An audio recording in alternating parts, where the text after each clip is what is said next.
कि हमने कॉन्फिडेंस और कम्युनिकेशन दोनों के लिए जब भी आना है, दोनों चीज़ों के लिए आना है। मेरी बॉडी लैंग्वेज, मेरी आवाज़ और मेरा लहजा, मेरा content, that should be English and confident. You can move in this way, you can walk like that to make your point clear, you can stay here, but when you are staying here, then you have to move your hands differently.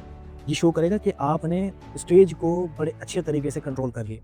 Your walk should be like that. और ये gestures ऐसे natural होने चाहिए कि आपके दिमाग की, body के जेस्चर्स की अलाइनमेंट है। That is possible through practice practice and practice in front of mirror. ये करेंगे आप हफ्ते में 7 दिन लगातार कर रहे हैं, 7 प्रैक्टिस कर ली, 30 कर ली, automatically your body and your mind will be connected.